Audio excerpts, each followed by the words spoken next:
Well, welcome back to the night side as we take a look at sports now, and we'll start with baseball this time. The red-hot New York Mets have run their winning streak to 9 games at Philadelphia.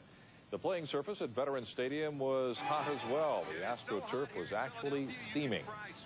Well, the game was tied at 5 in the bottom of the 4th inning when Greg Jeffries doubles down the left field line, scoring Doug Glanville, and the Phillies took a 6-5 lead. But the Mets answered with 2 runs in the top of the 8th inning. Bernard Gilkey knocked in both runs on a broken bat single. Here it comes. And the Mets beat the Phillies 8-6. In the American League, the Boston Red Sox blew out the New York Yankees 13-7 in the Bronx. The Bo Sox scored 11 runs in the 3rd inning, the biggest inning given up by the Yankees in 55 years. Nomar Garcia-Parra singles with the bases loaded, scoring a pair of runs, making it 2-0 Boston. Then, still in the 3rd inning, Jason Varitek's 2-run double makes it 11-0 in the ball game. And the Red Sox went on to win the game, as we said, 13-7. And we'll check golf after a look at the baseball scoreboard.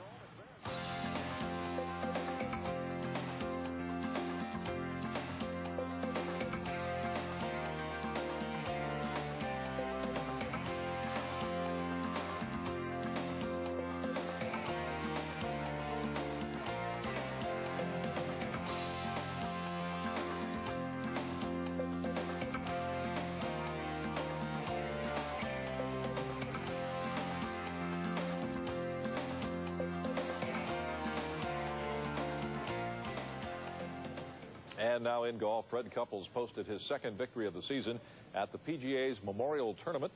Sunday's final round was delayed twice by severe weather in Dublin, Ohio. Couples posted his 4th consecutive round in the 60s at Murfield Village with a 3-under par 69. Couples finished at 17 under par. Andrew McGee finished 2nd, 4 shots back. David Duval was 3rd. Another sport to tell you about. More than 26,000 cyclists pedaled through the streets of San Francisco Sunday as part of a week-long ride for AIDS. Let's hit the streets as we take a quick look at your local weather forecast and those around the nation.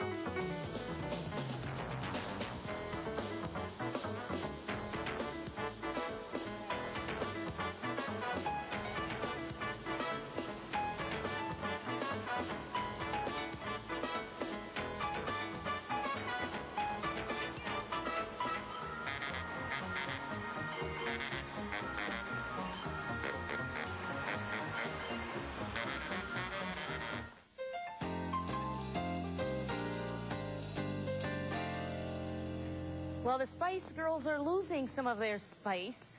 Geri Halliwell, better known as Ginger Spice, has decided to leave the pop supergroup, citing differences among the members. The 4 remaining Spices say they're sad to see her go, but that it won't affect their upcoming U.S. tour. And too bad for all of the guys out there hoping to win Cindy Crawford's heart. The model has tied the knot. She reportedly married former model and club owner Randy Gerber in the Bahamas this weekend. Well, if you love a good hair-raising flick, you're in luck. Scream Queen Jamie Lee Curtis is back for another bout with Michael Myers in Halloween H20. Suzanne Senna has a preview. Halloween H20 is the latest installment in the Halloween series, but don't call this one a sequel. You could have come to me for Halloween 4, 5, 6, and 7 and offered me unbelievable amounts of money, and I would have said no. And the only reason we're doing this is because we're honoring the first movie. We're doing it 20 years later, and it has to be new. If you recall, in the original Halloween, Jamie Lee Curtis's character barely survived the wrath of killer Michael Myers. In the new film, we're now seeing the results of that terror. I think that we find her coping very badly. Halloween H20 also stars Dawson Creek's Michelle Williams, Chicago Hope's Adam Arkin, and in a special appearance, Jamie Lee's mother, Janet Lee. She did a very big favor to do a very wonderful cameo in this movie. And for any die-hard horror movie fan, they will be so happy with us. The movie's producers won't tell us how this movie ends, but would you really want to know anyway? I'm Suzanne Senna for E! News. No, I'd want to be surprised. Me too. Thanks for being with us, everybody. Stay with us. Nightside continues with our top stories. Have a good one.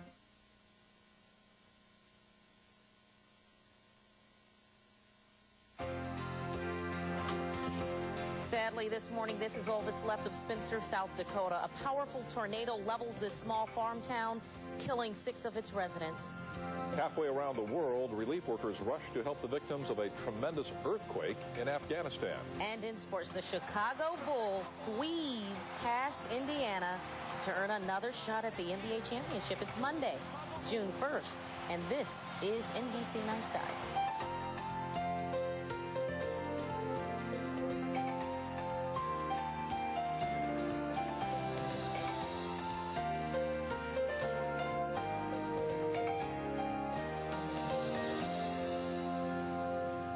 Good morning, everybody, and welcome to NBC Nightside. I'm Tonya Charles. And I'm Tom Donovan. We're glad you could join us on this Monday. Well, we begin in a once peaceful part of small-town America that was leveled by a devastating tornado.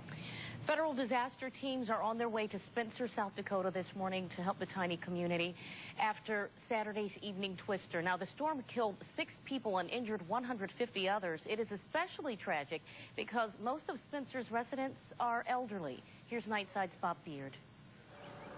Spencer, South Dakota, population 300, all but wiped off the face of the earth by a deadly tornado. The town struggling to cope with unimaginable disaster. The twister caught on home video, a black wall a quarter-mile wide. It was like a train coming over our heads, and everybody covered their heads. We had about 15, 20 people in one basement and screaming and yelling. Just this really, really loud noise, and everything just gone. Spencer's main street, gone. Churches, the post office, gone. Only 24 homes left standing. The rest reduced to heaps of rubble or blown off their foundations entirely. I mean, it's all gone. It looks like Hiroshima or Nagasaki is what it literally looks like. Sunday, distraught residents who spent the night in a National Guard armory returned to Spencer to pick up the pieces of their lives. I'm trying to find checks blanks to the bank that no longer exists. Each with a story of terror and miracles. We were over there to begin with, and we decided that we'd move over there, or we wouldn't be here. The tornado hit around dinner time and caught the town by surprise because it knocked out power to Spencer's emergency warning sirens. President Clinton is now expected to declare Spencer a federal disaster area, making residents eligible for housing help and low-cost loans. It may take months, even years, but Spencer, South Dakota, wants to rebuild. Bob Beard, NBC News. And as the people of South Dakota cleaned up, several communities in the Northeast were getting hammered by another line of severe weather. In Massachusetts, 2 people were killed when a tree fell on their car Sunday. Authorities don't know whether the thunderstorms or a tornado toppled the tree. In Mechanicville, New York, 15 homes were destroyed by an unconfirmed tornado. About 20 people were injured, and local reports say a young girl was hospitalized after being struck by lightning. In other news, the United Nations estimates that 2,500 people were killed in Saturday's powerful quake in Afghanistan, but some officials say the death toll could go as high as 5,000. UN officials flew over some of the hardest-hit regions to try to gauge the extent of the damage. The 6.9 magnitude quake rocked the northern part of the country, triggering landslides and burying entire villages. Right now, international aid workers are scrambling to reach the remote region. Tons of food, blankets, and other relief are expected to begin arriving sometime this week. More military posturing from Pakistan. The architect of its nuclear program says his country is now capable of producing nuclear weapons within days. But as NBC's Richard Roth reports, the people of Pakistan are beginning to see the downside of possessing such a destructive weapon. The mountain shook in western Pakistan, stirring dust clouds from the desert, jolting onlookers to erupt in prayer. Pakistani TV showed these pictures of some of last week's nuclear explosions as the men who made them happen came home. Rose petal showers greeted the nuclear scientists returning to Islamabad from the test site today. These are the people who worked with Qadir Khan, the man Pakistanis now call the father of the bomb. Khan said the tests have given Pakistan security against India, just what it needed. The armed forces are not under pressure anymore. They believe that they are at equal footing with the enemy. He claimed the tests were so successful, Pakistan's missiles could be tipped with nuclear warheads, as he put it, within days. But he said that's not the point. And now we can concentrate on our economic and social and educational problems. Economic sanctions, though, threaten to make those problems a lot worse. Pakistanis may start wondering if nuclear power was worth it. The poor came to a shrine outside Islamabad today, but not to celebrate the bomb. They came for the food, as they do every Sunday. Now the whole country faces cuts in aid and credits from the U.S. and other donors, angry over the nuclear tests. Many Pakistanis say the sanctions won't hurt, but many who say that aren't hungry. If they are going to hurt, then we are ready for that. That's the price. To live with honor, with pride. In places here, that idea still seems remote. But as a government official put it today, there's a new reality for the world to face, now that Pakistan has the bomb. Richard Roth, NBC News, Islamabad. And in light of all this, what can the United States do to stop an arms race between India and Pakistan? Well, the White House says that the best hope is rallying international support. Here's NBC's John Palmer. Aide said Mr. Clinton was encouraged that the foreign ministers of the world's industrial powers have agreed to meet and adopt a joint response. Our hope is that that meeting would lead to a process that would be more inclusive, that would bring in other countries that have an interest in this subject. Including countries that have decided to forego development of a nuclear weapons program or have surrendered their nuclear stockpile. Meantime, there's concern about other possible candidates for nuclear testing. Iran, North Korea. And if Iran happens, what about Israel? Do they also come out of the closet with respect to the nuclear genie? So you could have, within a fairly short period of time here, a major escalation. U.S. officials say they expect support from French President Chirac and other leaders on finding ways to stabilize relations between India and Pakistan. Almost looks like a macabre one-day cricket game where both of them are trying to get a bigger score than the other. But what we're talking about here isn't a game. What we're talking about here is a direct threat to the lives of over 1 billion people. John Palmer, NBC News at the White House. The latest trouble aboard the Mir space station couldn't have come at a worse time for American astronaut Andrew Thomas. He's due to return home aboard the Space Shuttle Discovery, which is scheduled to lift off Tuesday. But a software problem with a newly installed Mir computer threatens to postpone the liftoff and Thomas's ride home. He's been living on the aging space station since January. This Thursday is sentencing day for Oklahoma City bomber Terry Nichols. He was convicted last year of conspiracy and 8 counts of involuntary manslaughter in the bombing that killed 168 people. Here's NBC's Roger O'Neill now with a look ahead. Time has just about run out for Terry Nichols. Life in prison is the likely sentence the convicted Oklahoma City bombing conspirator will hear Thursday when he faces federal Judge Richard Meach. There was an enormous loss of life, and the sentence has to mirror the crime. NBC legal analyst Larry Posner says Nichols may not have had a good opportunity to take advantage of an offer to trade everything he knows about the bombing for a lighter sentence. Trading his information for a lighter federal sentence doesn't help him if he gets the death penalty in Oklahoma City.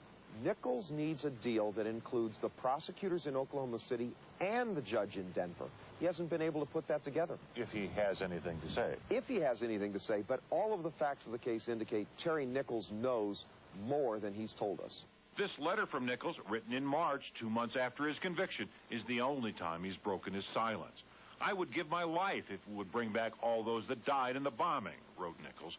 But he never admitted being involved with Timothy McVeigh in the plot to blow up the Murrah Federal Building. McVeigh is awaiting a death sentence in a prison called Supermax. It's likely Nichols will be sent there, too. Nichols' sentence will bring some closure to those who have suffered. Jim Denny's boy Brandon was in the federal building's daycare center and barely lived. We got 2 terrorists off the street, and that's the main thing. They can't hurt anybody anymore. Nichols, like McVeigh, certainly have had more than their 15 minutes of fame. But with the certainty of both in prison now, people are beginning to think about the legacy of what they left behind. In Oklahoma City, a lifetime of sorrow. At federal buildings across the country, fences and barricades now guard against terrorists. For everyone, a little loss of freedom. Roger O'Neill, NBC News, Denver. And this footnote to the Nichols conviction, Denver's Rocky Mountain News interviewed some of the jurors after they said the guilty verdict did not come easily. The report says that when the jury of 12 began deliberating Nichols' fate, the first vote was 10-2 in favor of acquittal.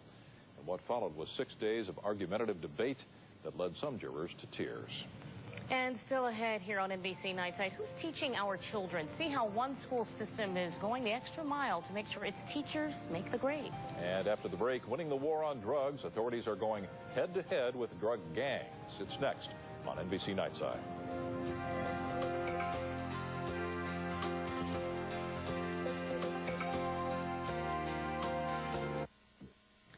You are back on the night side with NBC, and we continue now with a closer look at what American cities are doing to fight the war on drugs. That war is escalating, and most major cities and many small towns are not only battling drugs, they're also battling those involved in selling them, the drug gangs. But as NBC's Rick Davis reports, officials are pulling out all the stops to win this war. Federal and state investigators allege Cynthia Smith traveled far to sell drugs in Sioux Falls, South Dakota, all the way from Los Angeles. Drug agents searched 5 houses and arrested 4 others for selling crack cocaine. A raid in Little Rock, Arkansas last week led to 56 arrests there and 17 others in Los Angeles and Baltimore. Suspects accused of selling cocaine in a ring operated by the Crips gang of Los Angeles. Street gangs first moved into the nationwide drug distribution business back in the mid-1980s, and the profits were staggering. Money, money, money! And over the years, it's been a growth industry. These people are actually dividing up parts of the country or areas of the country to suit their drug networks. The FBI says gangs in New York, Miami, and Los Angeles are doing market studies to sell the most drugs for the most money. And we're seeing some of these gangs show up in places like Little Rock. They're showing up in Wichita, Kansas. They're showing up in Gary, Indiana. It's almost like a franchise. You have a particular small city, and that's your franchise, and we have a particular gang that takes over that city or that geographic area. We're worried about them getting the stature and the organization like we had with the organized crime families of the 50s. But in the 50s, the power of the mobsters was diminished by federal investigations and gangland hits. The best-known mobster of today, John Gotti, is in prison. Now law enforcement officials have placed increasing emphasis on shutting down the drug gangs who threaten to redefine the term organized crime. Rick Davis, NBC News. Well, many of the victims in the war on drugs, of course, are innocent, babies, bystanders, people in the wrong place at the wrong time. The reality of the problem is seen every day by emergency room doctors and nurses. And now one doctor who made the transition from the streets of Chicago to the operating room at the Los Angeles hospital is giving young criminals a reality check. Beverly White has more from Los Angeles. Somebody else made money off of you. You are the slaves and the fools, and now you got to pay the dues. Dr. Juan Asensio doesn't mince words when he speaks to the convicts at the California Youth Authority. His listeners are so young that we can't show their faces, but Asensio shows them the shattered bodies of crime victims whose lives he tries to save. Young man, 15 years old. He was in a gang. He pissed off somebody, so he got shot 13 times with 3 different caliber weapons. Asensio believes boys who shoot, stab, and gangbang are more than ready for the grim pictures and rough language of his reality check program. I am angry. I am angry. And I've been in the streets, and I've done it all. A few dozen juveniles out of the 800-plus population earned the privilege to hear Asensio speak. You're lucky you're alive. And you better think about that. So we asked the older inmates if Dr. Asensio made his point. Seeing the clippings, you know, the pictures that he had on the wall with the babies that had been shot from bullets that had no names and things like that, you know, I mean, that just touched me, and I'm just like, you know, I have 2 kids of my own. I believe everyone in the room was shocked from the presentation because we don't get to see things like that and on the streets or when we were free. Rodney Tyson is the senior physician's assistant alongside Dr. Asensio. But when he was 13, Tyson was locked down in a juvenile hall. They just need a little direction, a little guidance. You know, they have all the skills necessary to become successful. You know, if I could do it, they could do it. The medical team hopes its message resonates beyond the prison walls because the boys will go free someday. Toughness is when you look at yourself and you say, you know, I'm going to do something with my life. I'm going to try and prevent, you know, my mother from having to stand over that casket.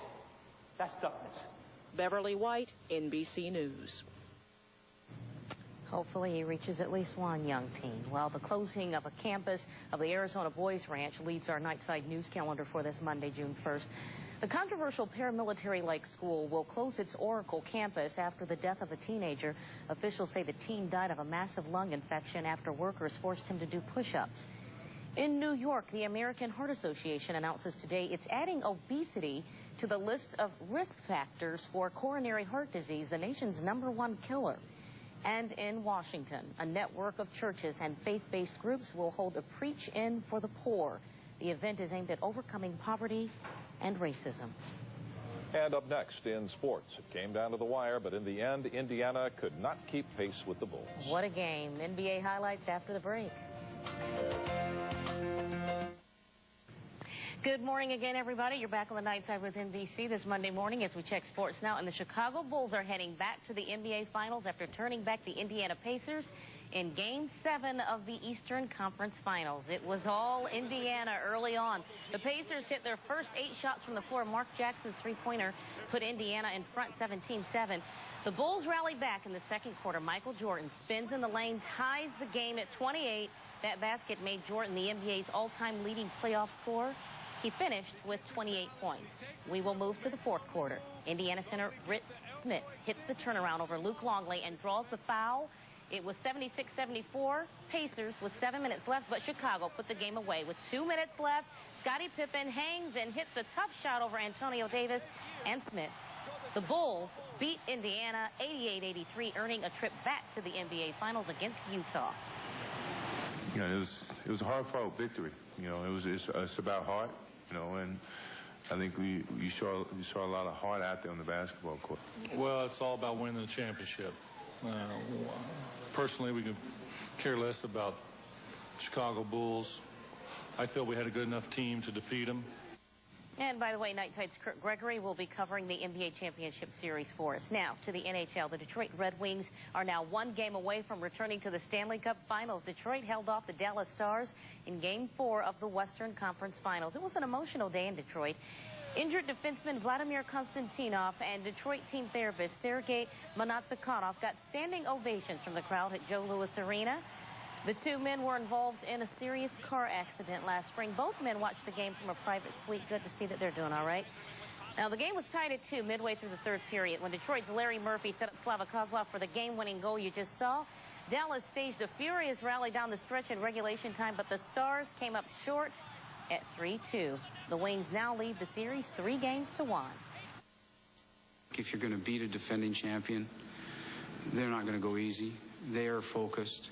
And if you're going to beat them, you're going to have to make your own breaks, and you're going to have to be better in every area. If you're the same in every area, that's the way it is. A lot of those breaks go to those people because they've earned them. And we will check baseball later in the hour. Our national weather forecast is up now, and it looks as though the Northeast will get a break from the severe weather that has battered that region. However, more rain and thunderstorms are in store for the eastern plains and parts of the Great Lakes. Showers will fall over the Pacific Northwest as well, and more stormy weather expected across Florida. Meanwhile, high pressure should produce pleasant conditions across the southern half of the country. And check your local forecast now as we survey the damage left by serious storms this weekend from South Dakota all the way to upstate New York.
Today is the official start of hurricane season. Hurricane historians say that overall, the past 3 years were the most intense ever recorded. And if you live along the Atlantic coast, brace yourself. Nightside's Mark Strassman reports. Hurricane season. Its sound and fury signifies everything that's humbling about nature's destructive power. How quickly a lifetime and a life can vanish. We'll figure out how to clean up and move on from here. Along the coast, they're guessing already about this hurricane season, June through November. Mean or mild? From landlocked Colorado, William Gray studies the oceans like a sea captain. Gray is America's leading hurricane handicapper. Our forecast is for about an average season. That's 10 named storms, 6 hurricanes, and 2 major or Category 3, 4, 5 storms. But last year, Gray's predictions clucked like Chicken Little. He called for 7 hurricanes, only 1, Danny, stormed ashore.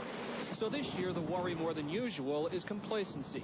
People staying put when the sky really does begin to fall. It only takes one storm. I remember Andrew in '92. That was a light season, and the one, as long as most of us live, we'll remember that here. And to us, it was a heavy season. Andrew was South Florida's $30 billion disaster. But 85% of coastal residents have never been through a major hurricane. For some of them, this season and their suffering may be heavy. Mark Strassman, NBC News, Atlanta. Words to the wise. Yes, and thank goodness for the improvements on predictions. Stay with us. More Nightside in a moment. Thanks for joining us. Have a good one.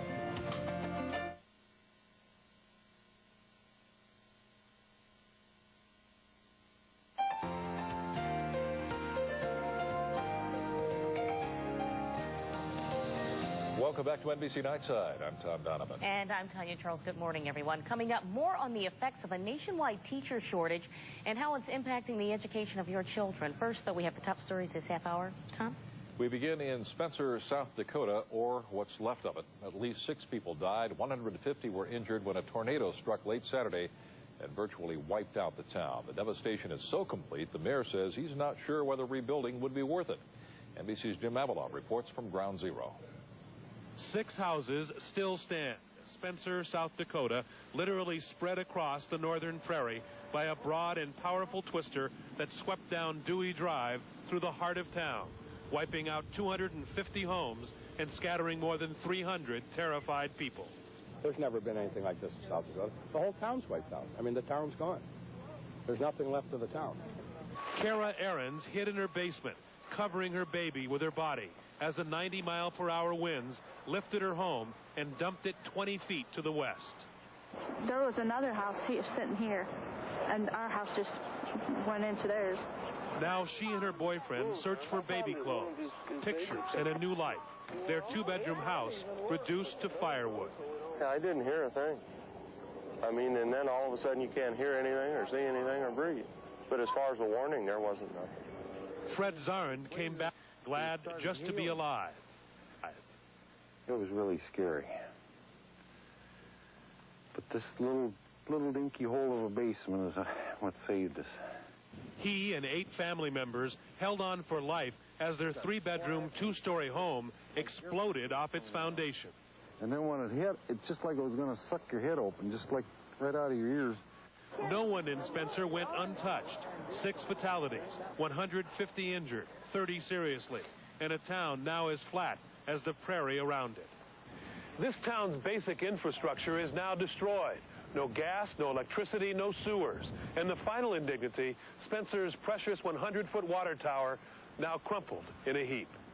The Spencer fire station is gone. So are the churches, town hall, and the post office. Many here are walking in shock, keeping their hands busy to fight the sadness. Nothing left, maybe not even the spirit to rebuild, in a community destroyed by a tornado so strong it leveled the town's very identity. Jim Avila, NBC News, Spencer, South Dakota. Residents across the Northeast are also assessing damage and cleaning up this morning after severe weather swept across the region on Sunday. Storms along the New Hampshire-Massachusetts border blew down a tree onto a car, killing 2 people. And in Mechanicville, New York, dozens of homes were damaged when a tornado ripped through a neighborhood. About a dozen people were injured. In other news, the scientists who oversaw the creation and testing of Pakistan's nuclear weapons program received a hero's welcome Sunday.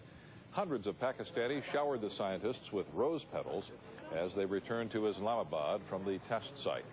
Pakistani television released pictures of the mountain range where the tests were conducted. The explosions triggered landslides there. Qadir Khan, the man the Pakistanis call the father of the bomb, says the nuclear tests have given Pakistan security against neighboring rival India.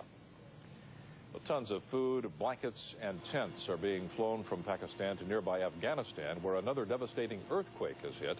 Rescue and aid crews are struggling to reach the victims. The going is tough.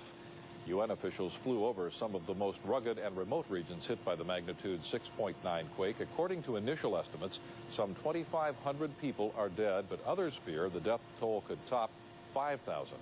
The earthquake was so powerful it flattened entire villages. Another chilling case of alleged juvenile violence. A Nevada boy is accused of shooting and killing his mother, father, and 12-year-old sister with the help of a schoolmate. Both suspects were to graduate from junior high this week. The murders happened at the home of 15-year-old suspect Kyle Clayton Ray. Police have not yet announced a motive, but preliminary interviews suggested Ray was upset because his parents would not let him go out Saturday night. Both boys will be arraigned on 3 counts of murder today. In Boulder, Colorado today, police will begin presenting the evidence they've compiled so far in the John Benet Ramsey murder case. The purpose is to determine once and for all whether authorities have a solid enough case to take before a grand jury. Ramsey's parents remained under suspicion, but police have been criticized for the way they handled the case from the very beginning. All right, it is time now for a look at business news this morning and for a look at how the markets overseas are performing and how they could impact Wall Street. We go to Fort Lee, New Jersey, and CNBC's Andrew Leckie. Good morning, Andrew. Good morning, Tonya. That's right. Asia's economic problems could put even more pressure on Wall Street this week, and the overseas markets did not start off the week well. The key indices were all on the downside, with Korea being the lone exception. Stocks in Japan fell 2.25% as the U.S. dollar hit a 7-year high against the yen. In Hong Kong, the Hang Seng fell 3.6%. The key markets in Europe opened lower as well. On Wall Street, the Dow heads into the day at 88.95, losing 70 points on Friday. For the week, the blue chips lost about 2.5%. Taking a look at some of the stories we're following on CNBC today, Travelers is expected to announce it will invest $1.6 billion in Nichols Securities, giving the company a 25% stake in Japan's third-largest brokerage firm. Travelers owns Solomon Smith Barney and recently announced it plans to merge with Citibank. A busy night for union workers at Lucent Technologies. A tentative agreement was reached 2 hours after about 44,000 union members went on strike early this morning. Northwest Pilots Union could strike as early as the end of the month. It rejected the airline's latest salary offer, saying the proposal would not have given the pilots a raise nor kept pace with the cost of living. Ford may be heading down the IPO road. The automaker's plan to develop a network of company dealerships could involve spinning off parts of an operation in an initial public offering. And finally, Godzilla limped to another box office lead this weekend. The monster scared up just $18 million in domestic ticket sales. That's almost 60% less than what it made a week ago. Hope Floats, a love story, came in second with $14.6 million. That's a quick look at business news. Back to you, Tonya. A lot of terror bringing a lot of people to the theaters. That's for sure. What's on the agenda for Wall Street this week, Andrew? Hopefully not much terror, since it's the first of the new month. The economic information could take investors' minds off Asia. The one to watch is Friday's May employment report. If the job market tightens, that would put pressure on the Federal Reserve to raise interest rates. That, of course, will spell trouble for both stocks and for bonds. Certainly don't want to have a sense of foreboding, but we'll wait and see what happens and check back with you. Just have to wait and see. Okay, thanks a lot. CNBC's Andrew Leckie this morning. Take care, Andrew. You too. A shortage of teachers is causing schools to hire educators who aren't fully trained for the job. In fact, the problem is so bad in California that 10% of the teachers there are getting emergency training. NBC's Dan Lothian reports. For first graders at Betsy Ross in Anaheim, the school day ends with a hug and a high five. Bye, Sandra. Have a good night. See you tomorrow. But Dawn Swa Claiborne is just beginning her day where they left off, as a student. a teacher being taught how to teach. Part 2 of the geometry test. We'll take that today. 1 out of every 10 teachers in California, 21,000, is working with an emergency teaching permit. 2Es, they're not just picking anyone off the street. You have to have a degree. Claiborne's degree is in pharmacy, but her job is teaching first graders. We have an enormous number of teachers there right now who have had next to no training. And the problem is getting worse. In California alone, 300,000 new positions will have to be filled. That's because of a mandate to reduce class sizes, 20 students per teacher. Now there are grave concerns over the quality of educators being hired. Simply knowing how to read does not ensure that you know how to teach reading. If you know of someone, a friend, a relative who has a degree. James Mesra is the principal at Hobart Elementary in Los Angeles. 21 of his 115 teachers are emergency, and he has 16 openings.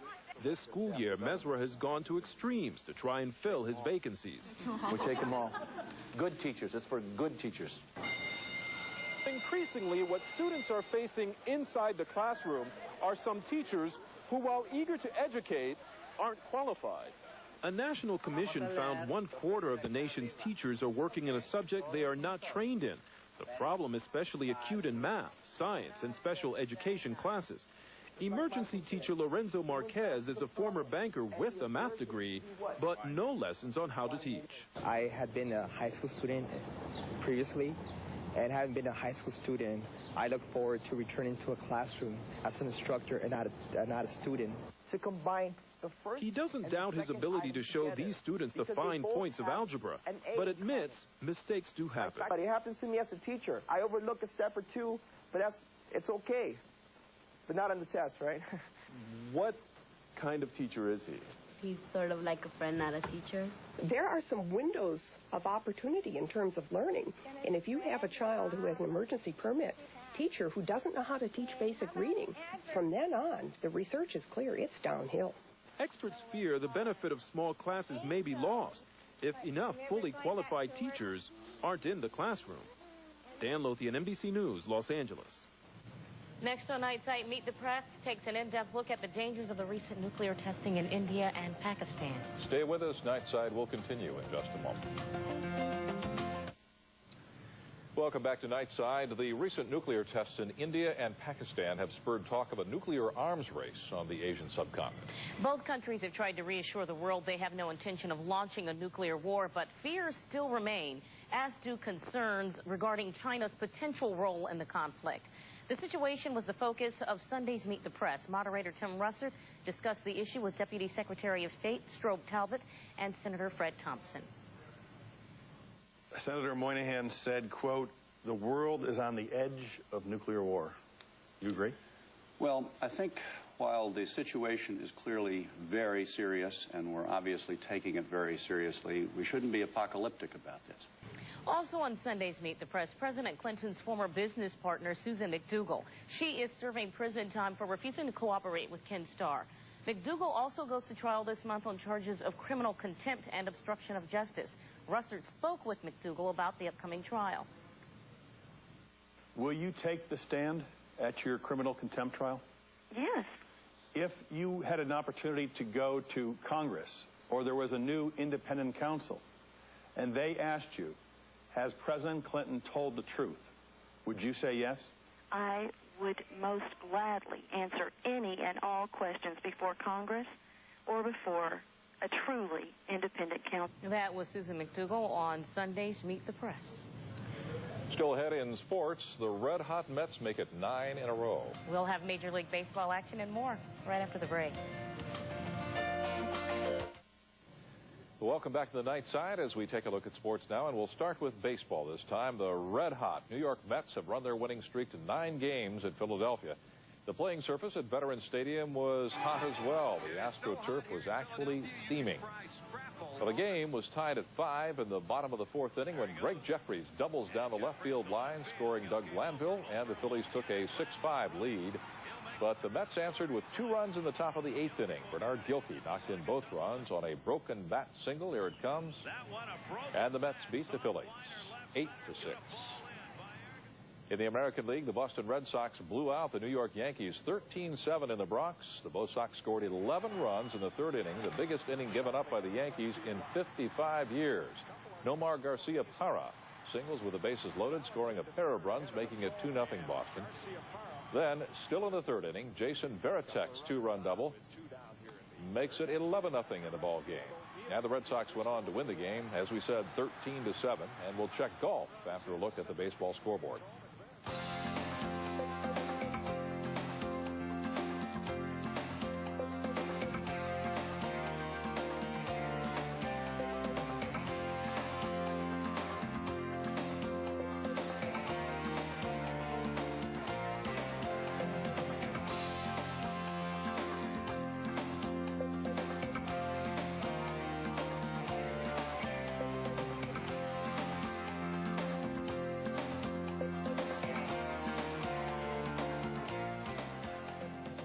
And now in golf, Fred Couples posted his second victory of the season at the PGA's Memorial Tournament.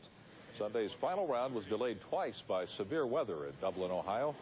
Couples posted his fourth consecutive round in the 60s at Murfield Village with a 3-under par 69. Couples finished at 17 under par. Andrew McGee finished second, 4 shots back. David Duval was third. Another sport to tell you about. More than 26,000 cyclists pedaled through the streets of San Francisco Sunday as part of a week-long ride for AIDS. Let's hit the streets as we take a quick look at your local weather forecast and those around the nation.